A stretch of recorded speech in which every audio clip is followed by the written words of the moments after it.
Hello bachcho, let's read the question. The question says that evaluate the following limit, and the given limit is limit x tends to 2 x cube minus 2x square upon x square minus 5x plus 6. इस question में limit x tends to 2 x cube minus 2x square upon x square minus 5x plus 6 की value निकालनी है। बहुत ही simple सा question है। पहले हम की कॉन्सेप्ट लिख लेंगे। की कॉन्सेप्ट, तो पहला की कॉन्सेप्ट है if direct substitution of the point to which the variable tends to gives you indeterminate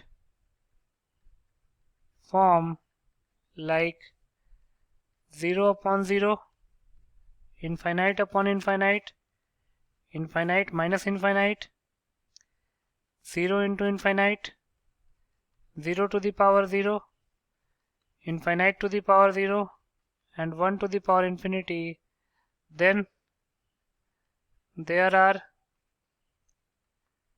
various methods to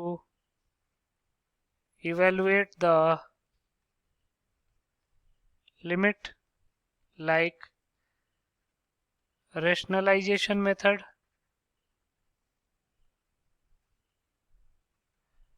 factorization method, etcetera. कहने का मतलब ये है कि अगर हम वेरिएबल की वैल्यू, वेरिएबल जिस भी वैल्यू को टेंड कर रहा है, अगर उस वेरिएबल की वैल्यू को हम फंक्शन में पुट कर देते हैं और अगर हमको इंडिटरमिनेट फॉर्म मिलता है, तो उस केस में हमारे पास बहुत सारे तरीके होते हैं लिमिट की वैल्यू को इवेल्युएट करने के लिए, जैसे कि rationalisation method, factorisation method and etcetera. तो इस केस में हम देख लेते हैं कि कौन सा मेथड हमको यूज़ करना पड़ेगा। तो ये क्वेश्चन दे रखा है limit x tends to 2, numerator में दे रखा है x cube minus 2x square, x cube minus 2x square upon denominator में दे रखा है x square minus 5x plus 6, x square minus 5x plus 6। x की वैल्यू अगर हम 2 पुट करेंगे तो 2 का क्यूब होता है 8 माइनस 2 इंटू 2 का स्क्वायर, तो अगेन 8 माइनस 8 0, और डिनोमिनेटर भी 0 को टेंड करेगा, मतलब कि x की वैल्यू 2 पुट करने पे ये जो फंक्शन है ये 0 अपॉन 0 को टेंड कर रहा है। तो इसका मतलब कि इसमें हमको मेथड यूज़ करना पड़ेगा लिमिट की वैल्यू निकालने के लिए। तो यहाँ पे हम फैक्टराइजेशन मेथड यूज़ कर रहे हैं। इसको लिख सकते हैं limit x tends to 2, x square common ले लेंगे तो जगह x minus 2 whole upon x square minus 5x को लिख सकते हैं 3x minus 2x plus 6। Further simplify करते हैं, जगह limit x tends to 2 x square into x minus 2 upon x common लेंगे तो जगह x minus 3 minus 2 into x minus 3।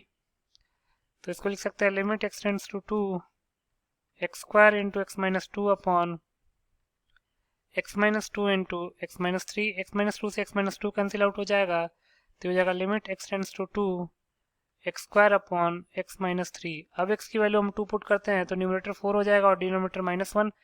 4 upon -1 कोई इनडिटरमिनेट फॉर्म नहीं है, एक रियल फिक्स्ड वैल्यू है, तो इसलिए हम x की वैल्यू 2 डायरेक्टली पुट कर सकते हैं। तो ये जगह 2 का square upon 2 minus 3 that is 4 upon -1, तो हमारा आंसर आ जाएगा -4। यही हमारा फाइनल आंसर हो जाएगा। तो लिख सकते हैं hence -4 is the required answer. So -4 will be your final answer. I hope you understood it well. Best of luck.